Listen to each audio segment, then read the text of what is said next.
if that's the right term for it. It's not so much behind as because there's nothing really back there very interesting. No, it's a parking lot.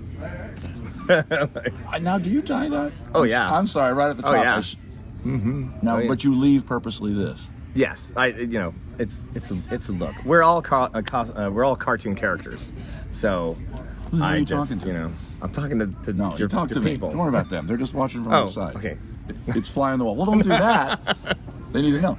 I'm guys hanging out here with Paul Garbanzo. That's right.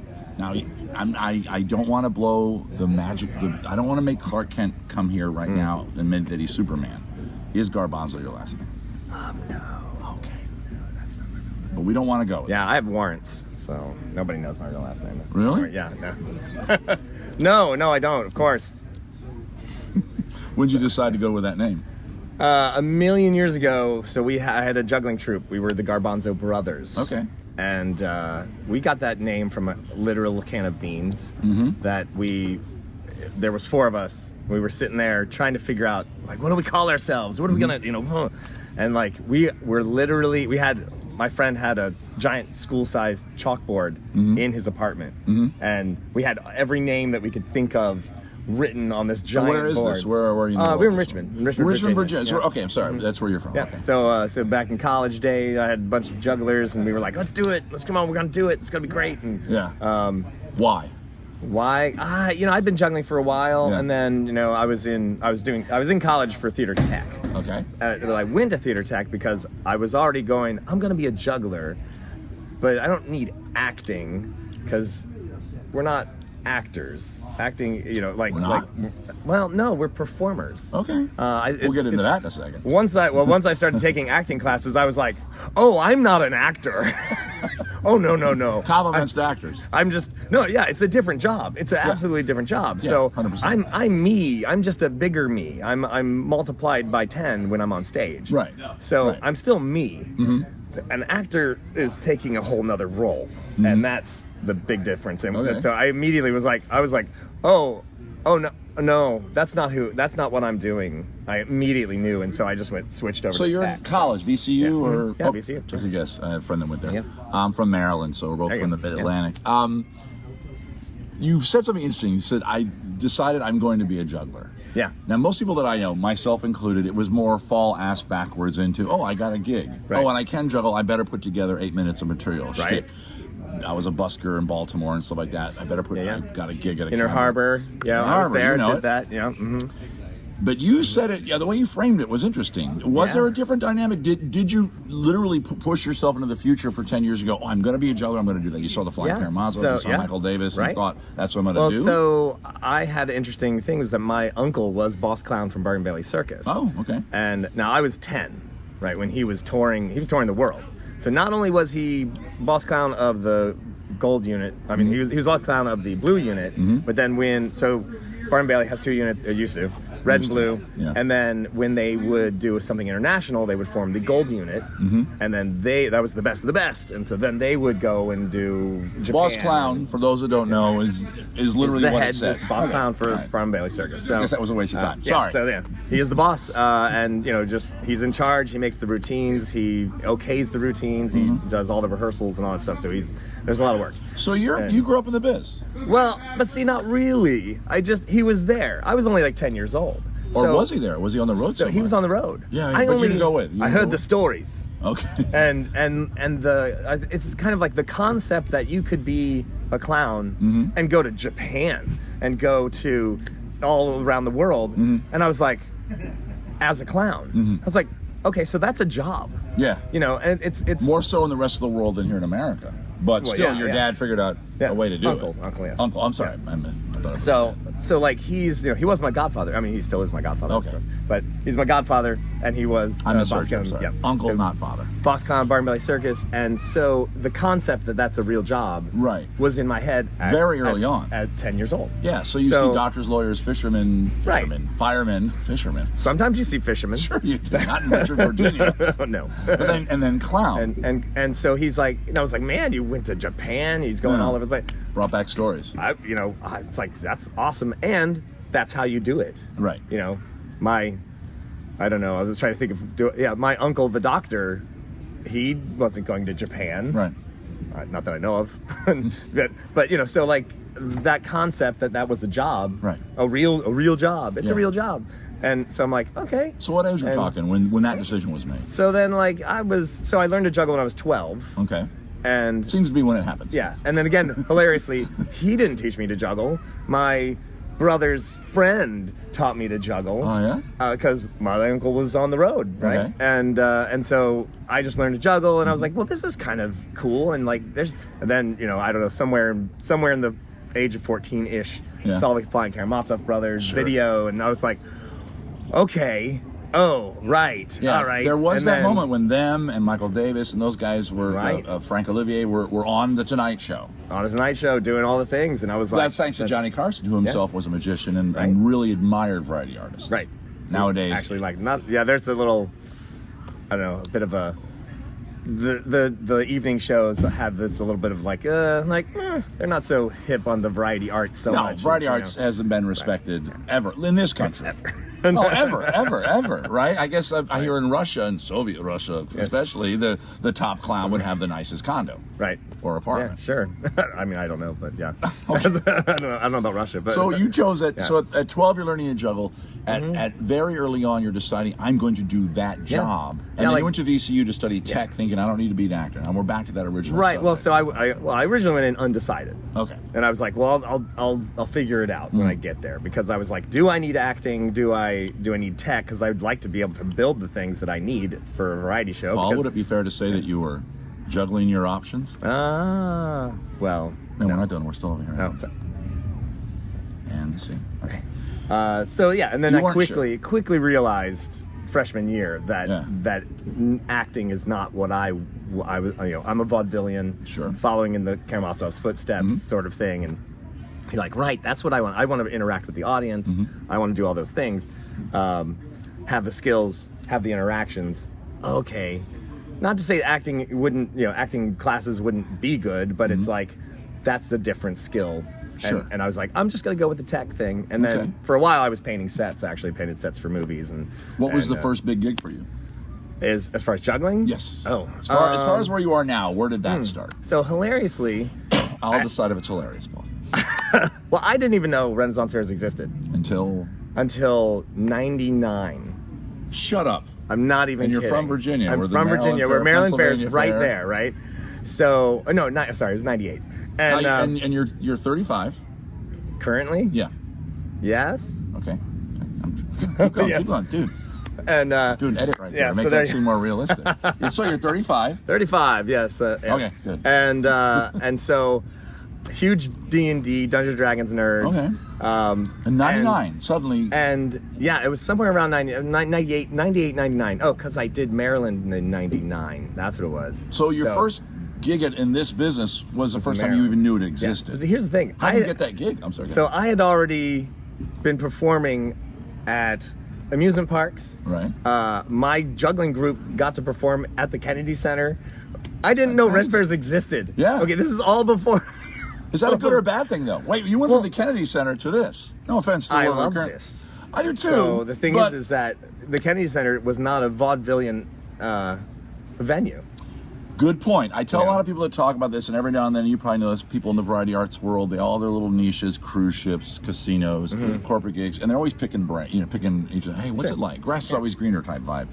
And I was at a gig in Florida, and a guy for the cruise ships was picking my brain really hardcore after a show. And I said, well, it's this, I don't know. But he said, I'd like to get into it. I said, oh, it's because I like to get into the cruise world.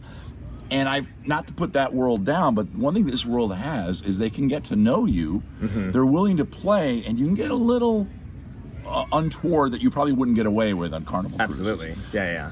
I mean, a little political correctness-ish, if you want to call it Right. that. But a also little just sexy aspect to just it. yeah, like you got to keep all of that very, very PC and very just And you can play with the form here a little yeah. bit. People are willing to laugh at the fact that you're goofing around with the form of theater that you're doing. Sure. That's 90%, of course, Right. my stage cred is me deconstructing what the hell we're Absolutely. doing. And that is vaudeville, is you're breaking the fourth wall all the time. Yeah. That is you. The audience is a member of the show. Like, the audience is part of the show. Like on a cruise ship, you play the music and Right. you blast out some tricks Sure. and you're done. Right. And that audience is never going to see you. Well, they might see you again that week, but then they're gone. Right. Whereas here, you got regulars come and back, fans. fans, And they want to see the new stuff or the new shtick or the new improv. They want to see they want to see the old stuff. They want to see the new stuff. So that but yeah, it's a totally different world. So a totally different style of performance, where you are engaging the audience and pulling them in. And this is where vaudeville came in the it's like in my head I always see this as like this nebulous spirit of vaudeville that like somehow survived and clawed its way into the 1900s, and then was like, oh no, then movies came and it was like and it almost dies, and then like and then it finds like this cabaret scenes, and then like it almost gets wiped out as television movies are just killing it. Woodstock. And they're like and then the hippies bring it back in a way, and then they brought it back. It was started by the hippies, and then it was like it found a new it could feed, and then like finally, and now it's a big thing, and now we're at the level of generation of Ren Fair performers where these kids have grown up never knowing when there wasn't a full circuit of Ren Fair. Yeah.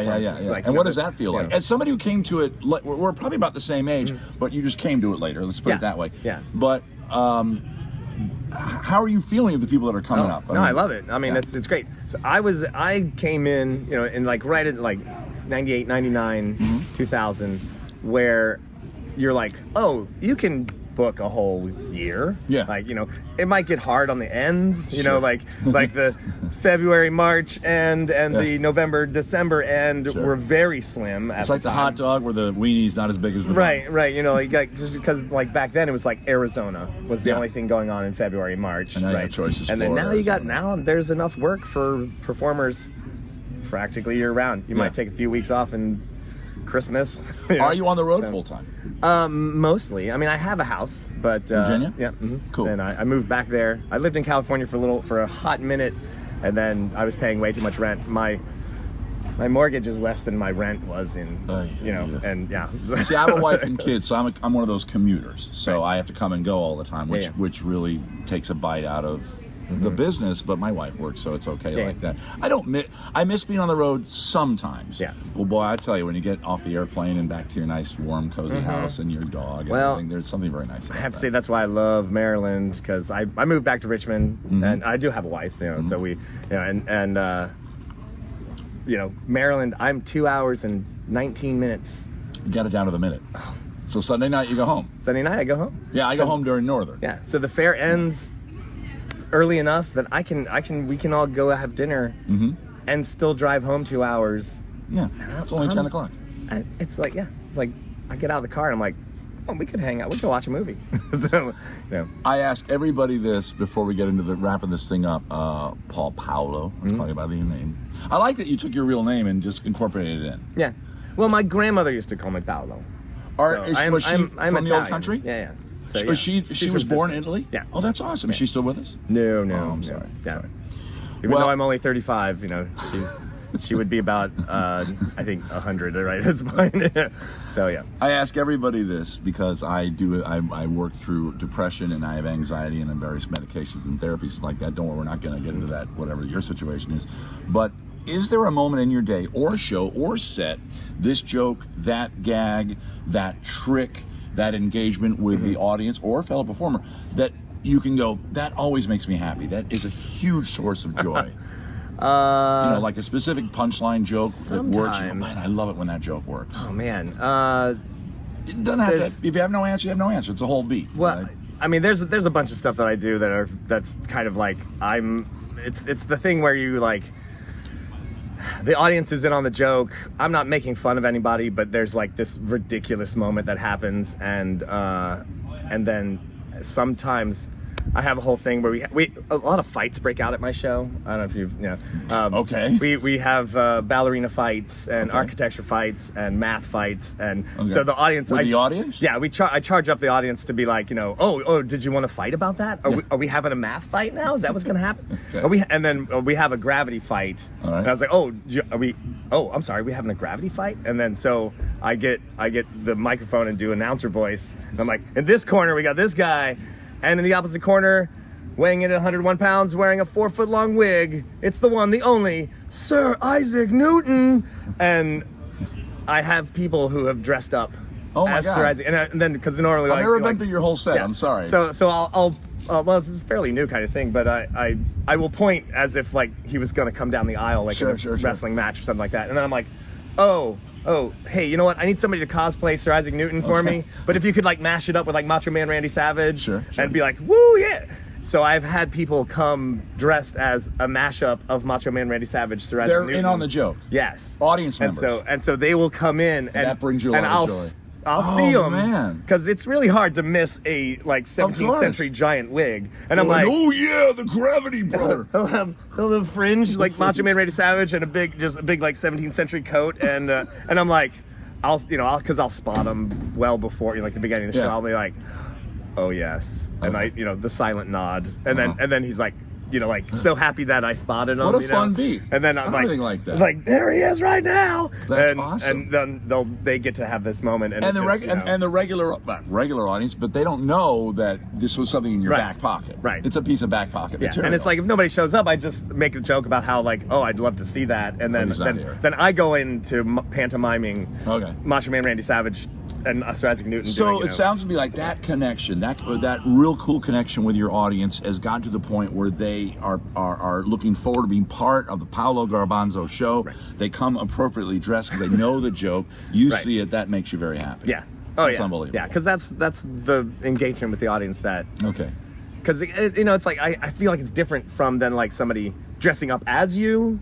Because like there's people who are like will come dress up as Mooney or as Jacques the Whipper or what but like then it's like but it's another thing. You're like, I now have a role to play in the show, and like I dressed for the part, and that's the part that we're on. This is the engagement that I've been looking for. That's fantastic. I'm going to do this with my hand right now, which reminds me in the editing process. Right now, all your internet bona fides are showing up here at the bottom of the screen. But while that's showing up right down the lens there, tell people where they can see you. Obviously, the season's coming to a close. What gigs can you almost always be seen at? Let's see. Well, I'll be at Sherwood Forest Fair in March and April, Tennessee in May.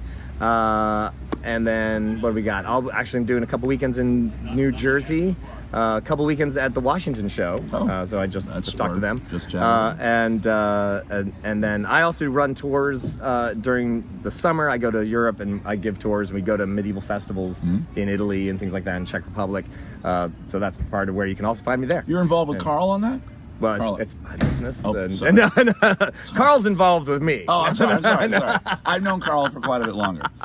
All right. Well, guys, it was great to sit here with a guy that I'm just getting to know myself, actually, and he's brilliant. He's very, very talented. We're both brothers of the paint, except he goes all the way, and I only go 2/10. I only go, what is that, 5? What is that? 20%. I go 20%. Fight now? Is that what's going to happen? Yeah, we're going to fight now. Here we go. Here comes Sir Isaac Newton. What? So now I'm going to let you say goodbye. Same lens. Say goodbye to everybody. All right. Bye, everybody. Thanks for having me, and hope to see you soon. Bye.